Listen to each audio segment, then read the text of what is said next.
pagi tuh lagi jalan ya bareng. Terus ternyata terus ternyata kan kita jalan, habis itu ada kakak-kakak depan kita tuh, inget gak? Nah si kakak-kakak itu tiba-tiba berhenti, aku ngikutin jalannya kan. Nah dari momen itu kita belajar apa dia? Inget gak? Oh I know. Apa nggak boleh ngikutin orang lain? Karena kita nggak tahu di depan bakal kayak gimana. Kalau kita, maksudnya kita kalau nggak punya tujuan, nggak punya arah, nggak punya goals, terus cuma ngikut orang lain aja, ya bakal Ya berhenti. Yang sandung ke sandung kayak gitu. Jadi misal biasanya soal major jurusan, bingung nih jurusan apa, makanya ikut-ikut nih, oh ke univ ini, ke jurusan ini gitu kan. Oke sebenarnya aman-aman aja, tapi kalau misalnya kamu cuma ngikut aja, nggak ada arah, nggak ada direction, nggak ada goals, ya kalau mereka kesandung, kamu juga bakal kesandung. Dalam arti kalau misalnya mereka struggle di part apa, ya kamu juga bakal struggle di part itu gitu loh.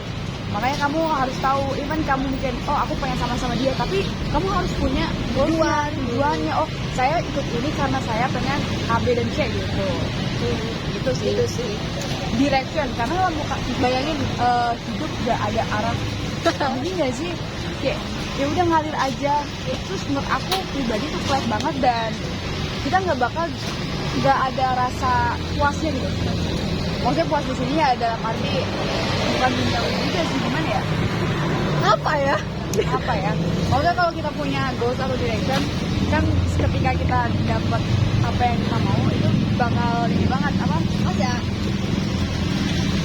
Bakal muasin Jadi kita ada dopamin lah yang gak instan dari sana. Gitu. Gitu sih guys. Sekarang sampai videonya segitu aja ya. Kita mau makan guys. Ini pesanan aku. Mau ini goreng. Ya. Gitu aja sih guys. Jadi yang penting hidup dengan sadar sih. Jadi kita dari momen sekecil itu aja kita jadi belajar. Jadi bukan matematika doang yang dikaitin sama bagaimana kehidupan di dunia secara kontekstual gitu, tapi hal-hal yang berkaitan sama kehidupan kita ini gitu, yang sebenarnya bisa diteorikan itu bisa dikaitin juga sama hal-hal yang remeh mungkin kelihatannya. Benar-benar hal kecil, tapi kita bisa dapat something new, dapat makna dari sana. Makanya hidupnya secara sadar. Jadi setiap hal yang kita lalui itu kita dapat pelajaran dari sana. Coba kalau nggak sadar hidup kayak lempeng aja gitu, jalan aja. Aktivitas apapun ya yang kadang kita ignore gitu loh, kayak ya biasa aja, kayak sesuatu yang biasa gitu. Tapi kalau kita coba telisik ada sesuatu yang baik ya dari sana, mungkin kamu bakal lebih banyak dapetin sesuatu yang apa ya, yang nolong hidup kamu. Dan menurut aku ya itu tuh dilatih sih kata aku. Ini nggak bisa langsung kayak tiba-tiba gitu. Oh ini tuh kaitin langsung sama ini kan, ribet ya itu ya. Kalau dilatih aja dapat. Sekarang aku lagi baca buku kan. Asik. Ya, sharing please. Iya baca buku. Jadi ya aku mau potong enggak. Aku baca 3 buku guys. Oh terus kan menarik ya, kemarin tuh diobrolin kayak gimana sih cara baca buku yang benar gitu, biar kita nggak bosan dan jadi gak berhenti baca bukunya. Terus profnya bilangnya nih, Prof Faiznya, saya nggak terlalu suka dikait-kaitin gitu, dapat diteori-teorikan gitu kalau baca buku gitu kata Prof Faiz itu. Ngapain ya? Temukan aja cara yang paling nyaman buat kamu. Bacanya nggak usah kayak baca harus maksain dari awal sampai akhir tamat di dalam 1 buku. Tapi kamu udah nggak tertarik sama buku itu, ya udah tinggalin aja. Cari aja yang bikin kamu tertarik supaya kebiasaan membaca itu nggak berhenti gitu. Oh iya, kalau aku ingat banget salah satu isi di Atomic Habits, make it simple. Atomic Habits, make it simple. Kayak tadi, baca nggak harus semuanya, bisa kita nggak harus every single day. Ya kalau misalnya every single day kita bisa ya boleh, tapi dengan goalsnya mungkin cuma 3 halaman every single day kayak gitu. Itu kan nggak bikin berat kita ya.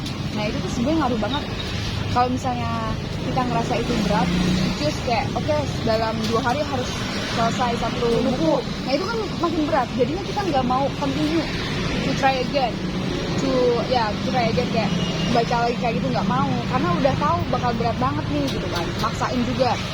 Tapi kalau kita make it simple and then make it clear, which is baca buku every single day 2 halaman. Itu kan simple nggak sih? Kita cuma butuh waktu 5 menit mungkin, atau kurang dari 50 menit bisa dan gitu. Dan ngelanjutin dan apa ya, penasaran gak sih gitu ketika itu. Karena kalau gitu tuh kita kayak pengen ngeliat hasilnya langsung gitu loh. Makanya di pembahasan awal Atomic Habits itu dibahas kayak orang tuh banyak berhenti karena mereka gak ngeliat hasilnya di awal.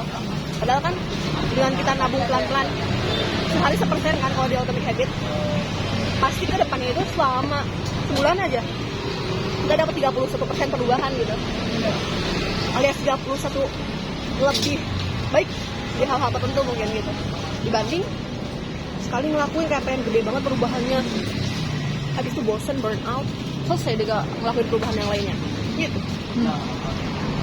Udah kalau dari kita tuh nggak pakai. Oh ya bodohnya guys, jadi kita punya cerita kemarin kita nyariin ini.